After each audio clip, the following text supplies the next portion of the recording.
sports fans, H. Brown and Tony Renzo here. We're filming. Last month, we film on the full moon every month, 2 p.m. at CCR in San Francisco. That stands for Civic Center Residence Club. And this is our 4th season. We did a pilot last month, and this month we're doing the first film of the series. And our topic for the entire series, for the whole 4th season, is going to be security. And SRO rooms in general is what we figured to start with. But then Boston happened with the Boston bombing.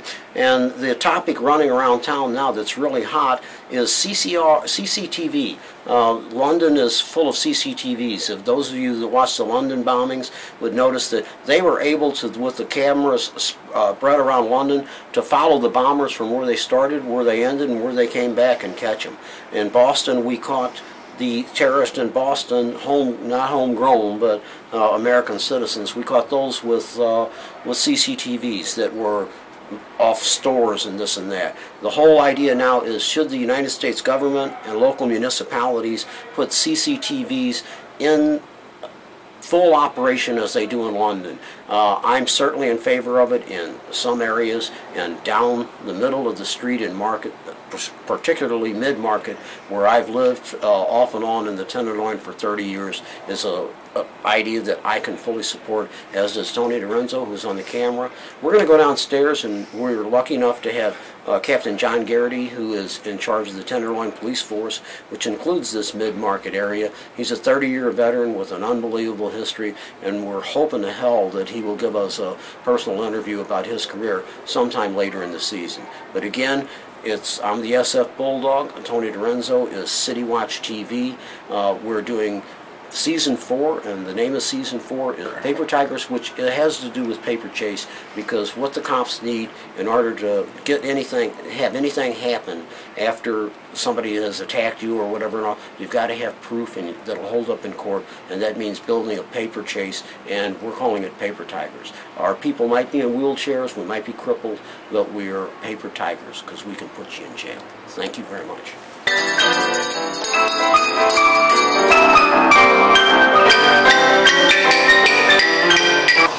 As I mentioned before, we are honored to have Captain John Garrity, who is the officer in charge of the Tenderloin Police Precinct, where he's been serving for 30-odd years. Tony wants to do a full show with Captain Garrity, and we'll talk about that later. But this is Season 4. We did our pilot a month ago. It's a full moon show. It's called Paper Tigers, and the name Paper Tigers comes from 2 places. It comes from Mao Tse-tung, who called the United States. He yelled at the Russians, they should do more against the United States, and because the United States was nothing but a paper tiger. And Khrushchev responded, the paper tiger has nuclear teeth. Well, and the thing that makes people safe, and we're all about security this 4th season here at with H. Brown, BullDog, and Tony Renzo, City Watch, we're all about security and SROs. And in order for you to be secure in this building, we're centering at CCR, Civic Center Residence. The cops have to have a paper trail to go back to, or else they just walk in and walk out. We're going to work all season on that. But what happened last week in Boston, 10 days ago, has changed the direction of our show today.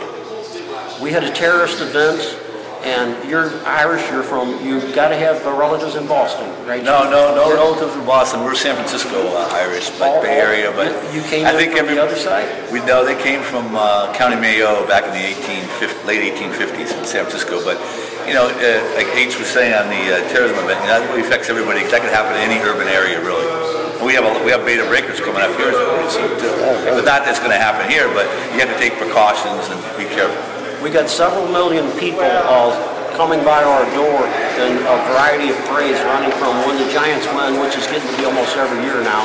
That's 1 million in one parade. The Gay Pride Parade runs 750,000 by your door. And now with the danger, we always knew that there was a danger, but with the reality of a terrorist attack happening in a major American city, i.e. Boston, our subject for matter for this particular show is going to shift from the CCR here, but we'll start here. And behind me is a board full of pictures. It's a sculpture, really, of the tenants in this building. And Tony, I want you to get a shot of it as we fade out of this interview. And we're, sir, can I talk to you a second? You just got out of your wheelchair, right? No, I've never had a wheelchair. You never had a wheelchair? No, I had a walker. Is it true that you were assaulted in this building once? A long time ago, yeah. A long time ago. What happened to the person who assaulted you? I have no idea. I was told at the time that it was a hate. It was a what? They were considering it a kind of a hate crime, and then suddenly everything went away. The policeman told me they weren't going to prosecute it. Okay, I want to talk to you about that next month. We're doing this once a month on full moon at 2 p.m. I'm H. Brown, I'm your neighbor in 415. And we're going to be filming for security purposes a season. I'm a retired school teacher, and Tony's a hell of a videographer. And what we're trying to do is make the building safer and more secure. I felt the same kind of concerns that you do. But I'm a badass with a baseball bat, and I'm too old to be afraid of dying young. Okay, so I don't worry about that. But in order to help everybody else, I'm using the skills that I have to put together these shows. We've done 4 seasons of them going back to 2007, so we're good at it. I'll get in touch with you and talk to you for our show maybe next month. We have the lieutenant of the building Cortez. Lieutenant Cortez of the station investigations team. Okay, you're with the police? Yes. He'll show us. So, I mean, this is all right for the city government and all. Well, you need to know what kind of paper you need to bust people. Right. For example, we did a report. A lot of it was did they catch the guy ever? Well, yeah, I don't think they ever did. I thought he lived in the building. He did. He was my neighbor down the hall. That depends on the DA. The DA does it. The case. Once we arrest somebody, he goes to the DA's office for the case. Well, there's probably a record of it somewhere, but I don't know what happened to him. By the time I got back in the building, they told me they had evicted him. I really don't know. Had evicted him? That's what they said. I had written letters to the manager about him before because he threatened me many times. Yeah. But I don't know. It's common here, but we're working to try and make you feel safer in your own place. Well, I've always felt relatively safe in the building. This guy, did this happen in the hallway? Yeah, it was in the hallway. I had just come out of my unit to go to the... Did you know if there was a film of it? Pardon? Did you know if there was a film? I have no idea. They said there were cameras, but I don't know. What's your name? Don McFarland. Don McFarland. I'm Harold Lee Brown, and people call me H or H Brown. This is John Garrity, and he's in charge of the Tenderloin police station. He's been down here 30 years, and he knows 25. I've been here 30 years. Making the age of me. He knows every gangster here, including me and Tony. We're not gangsters anymore. He sort of took a dislike to me from day one. Well, we'll talk about that next week. Oh, sure. And we're gonna. But thank you very much, Mr. Farmer. Okay. I hope I'll be here. So here we're going, and Tony, you want to scan this? Yeah. And we're going to be going. We're going to be looking at the CCTV system that the building here has. We're going to look at the monitors here, and then we're going to stroll down and talk with Captain Garrity about Chief Soar's proposal to do CCTV up and down Market.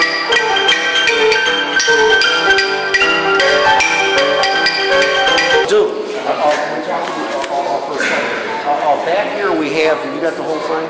Yeah. This is the closed circuit TV system for the CCR, which is Civic Center residents, and it's only about 3 years old or something like that. Yeah. This is up to date. You keep, you have, how many blind spots do you have in the building? I know there are areas going out into the fire escape where a whole lot of shit goes down, frankly. But you don't have, can you see on the fire escapes? There's a tilt mechanism built in all of these. It is? Right? There's a tilt mechanism built into this, but I see to tell you, when most people do cameras like this, and he does the best he can, you can't be monitoring it constantly because you have other things going on. But if an incident occurred, they can rewind it and look at the tilt and run the tilt. How long do you maintain films that you shoot in? Probably for a long time. 6, do you know about that? It depends. Everybody has their own policy, what TNDC would have, police department. Most people go 30, 90 days, but 30 is normal, but some people go less, some people go more. It depends on the system. Yeah. They have CCTV is the best you can get. We don't have some spot in the fire escape. We don't have the fire escape. Camera in the fire escape. Right. That's exactly where we get a lot of shit going down. You know? Fire escape. They don't have camera in the fire escape. They can tilt the camera. They can adjust it later. When they go back. I think we got the dome things. Yeah. They're in a hall. Anyway, that's the topic, the very topic that the police chief is talking here in the paper and the Chronicle. He's talking about. He says, "Sir's idea comes before the Board of Supervisors next month." He said, "In post CSI TV world, everybody wants video and DNA. After Boston, I think everybody will support it. I certainly do. Tony certainly does." And what he was asking about was saying that they want to do here is one video bank, which police officers could monitor in real time during large assemblies. Well, they have, Is it like this kind of video bank that you have here? What they want to do as an example, they have like the Union Square bid. They just put in some new cameras, as you well know. Powell and Market is a transit hub. Cable car, BART, Muni. People come there. It's the second busiest pedestrian area in the United States, next to New York and Times Square. You go down there right now, you see how crowded it is. All along mid-market. And sometimes they have special events where the chief is looking at is gaps in, it'd be a public-private, where there are gaps, where if they have a big event like Boston Marathon, Beta Breakers, they can monitor it real time. You can't monitor it all the time real time. Because there's certain, like this gentleman was saying here, it gets distracted, but a lot of the cameras now are used for after the fact investigation. After the fact. Like the Boston bombing. Right, that was an after the fact, FACT, facts investigation, where they could scan the crowd and look for suspicious after the fact. Or, you gotta remember, it's a public space type of area. After the fact investigation in a public space. So you look for that information. Monitor for large events. That's what they're looking at. Is it feasible? Is there? You remember now, it wouldn't be anything for First Amendment activities, which would be lawful protests, First Amendment activities.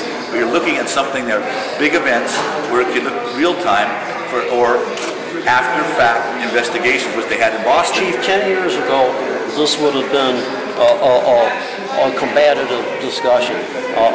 9/11 turned me around completely, and these things. I don't know how to use it, but that's an iPhone. There's a whole TV station in here. I mean, and everybody's got one. You cannot expect to not be on camera in America today, thanks to Steve Jobs and Apple. Well, a lot of private cameras are good, but it depends on the system. You have a top of the line one here. The one the Union Square bid just put in because it was a safety factor for not only tourists, residents, and people visiting, but they have that option. They didn't put a new system in down there at Powell Market. But you got to look at the facts of the investigation, like in Boston. If you do it real time during an event, you kind of monitor what's going on and see what's in the crowd. We're going to walk down to the corner here at McAllister and Market, and I'll stand on the island there and look up and down, and I'm going to ask Captain Garrity to give me an idea of what kind of coverage you have down here. Okay?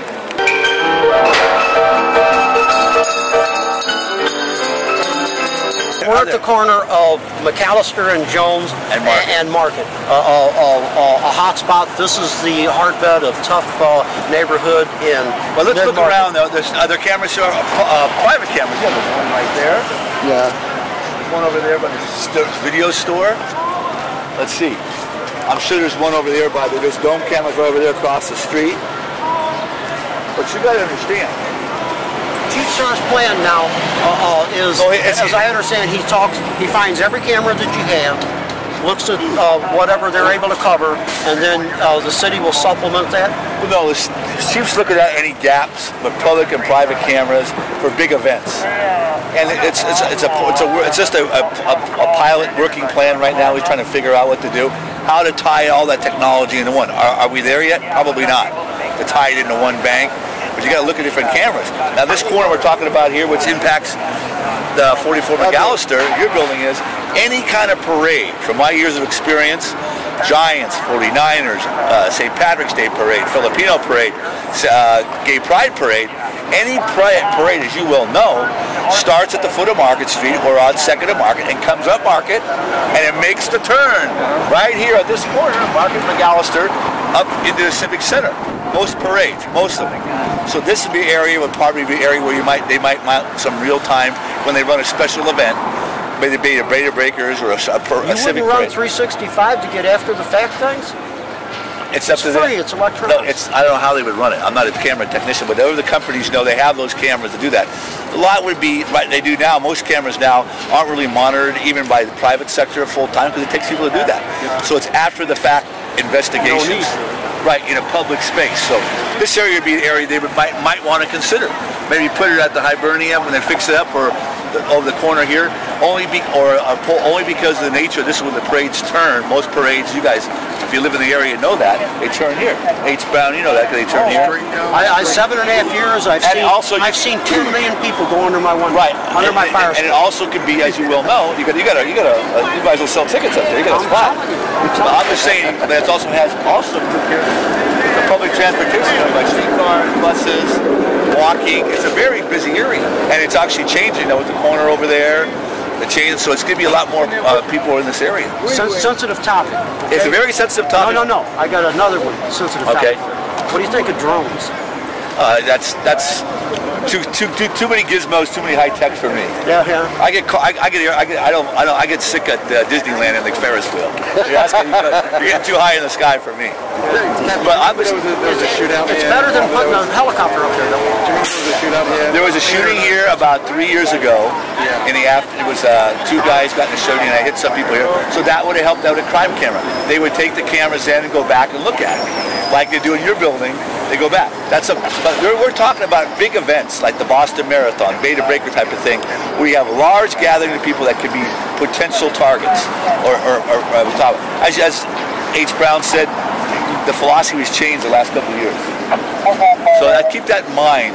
We're doing that. This is a busy area, but also it's a choke point of foot traffic to UN Plaza, Civic Center, and so they get more as this block is redeveloped and more businesses come in. But that's something to look at. But right now, most of the public spaces, it's after the fact investigation. That includes Boston. Real-time stuff exists only for big events, and that's what the chief's looking at. Events, big events that are going to come in the future to San Francisco, where it's real-time stuff. That would be, they'll form a policy and look, see what they want to do. CCTV, active CCTV. Well, Europe's a little bit different. They had problems, with various terrorist groups before this all started. You go back in the 70s. You might be on camera. So I want to thank H. Brown and the guys. Here's a little gift for you.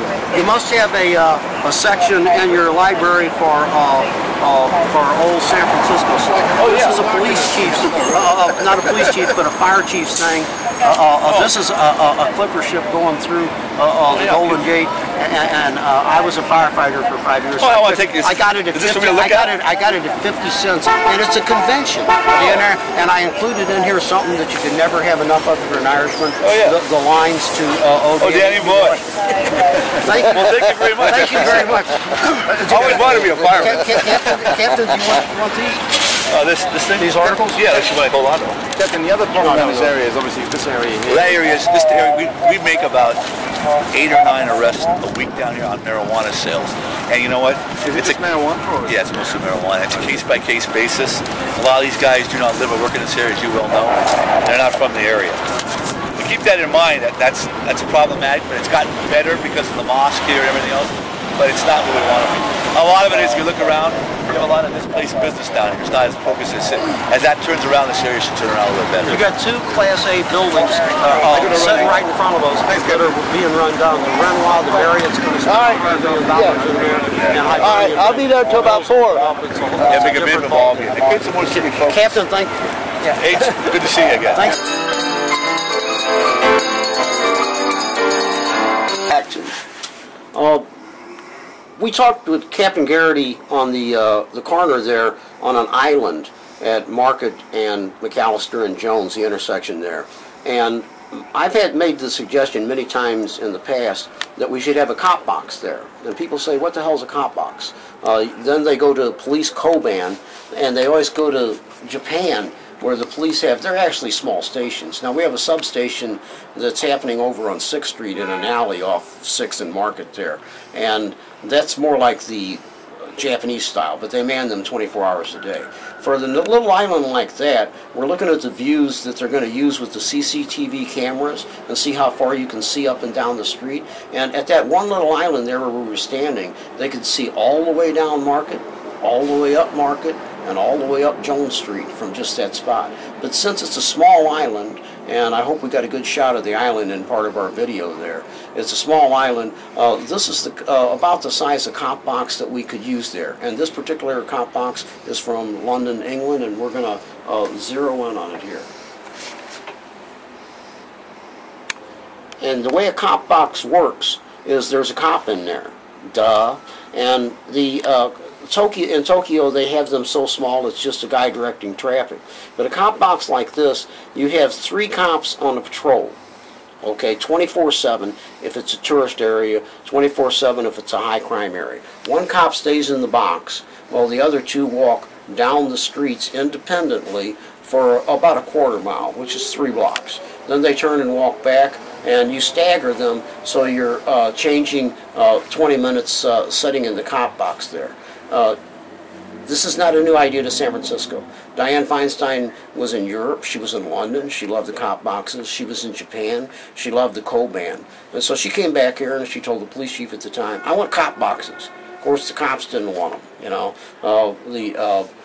Greg Corrales, who was the chief at the mission back in the day, told me, people would shoot at those things. Well, they shoot at the people there too. So when Willie Brown became mayor, we had cop boxes in UN Plaza, I believe. We had them at the cable car turnaround down at Powell Street. And it was still there until a few months ago. It was being used as a muni place to sell tickets and that.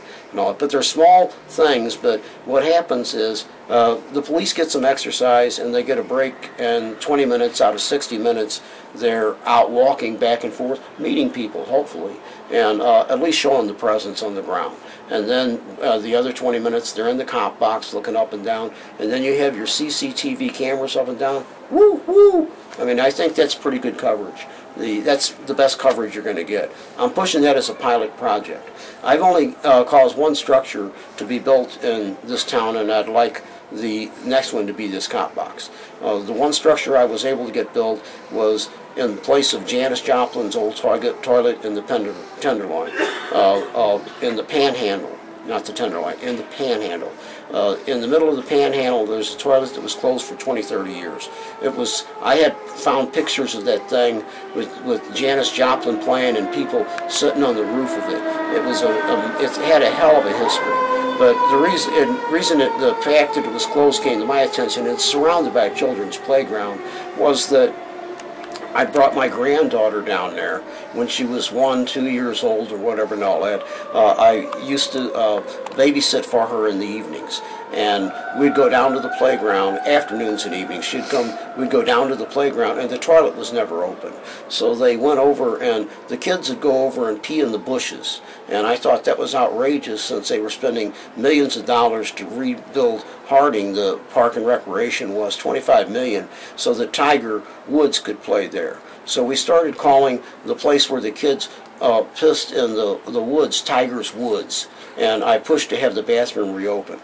Being Park and Rec and being a Gavin Newsom operation, they fought it, and then instead of rebuilding the thing, they tore it down and built a whole new thing. But all the people in the neighborhood called it, my granddaughter's named Tondaway, they call it Tondi's Toilet. So that's the one thing I've managed to build in my 12, 15 years, or caused to be built, or helped to cause to be built, because I had to have support. But the cop box, I hope, at McAllister and Jones and Market is the second one.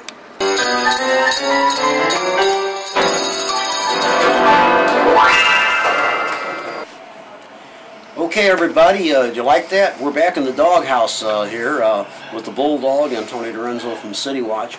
We just had a wonderful meeting there with Captain Garrity. Keep in mind now, this is only our second.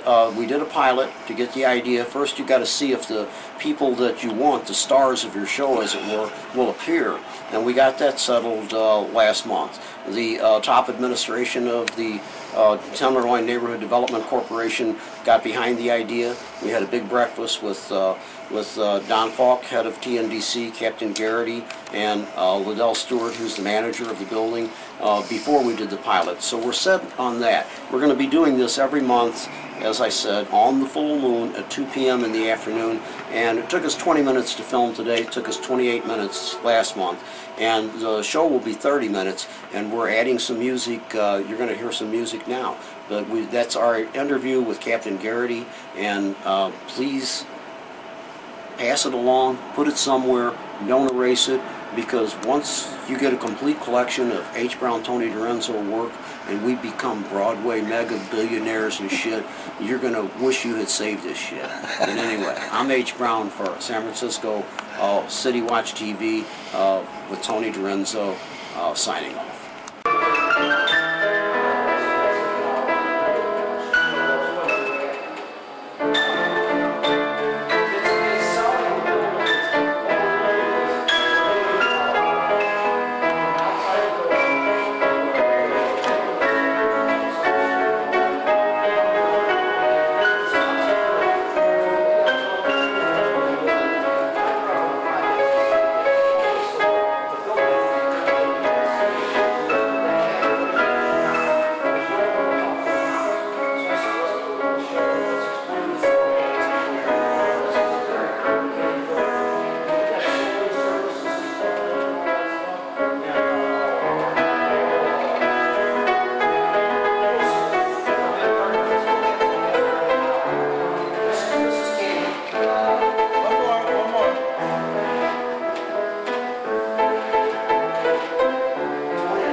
Give me a good man doing an interview.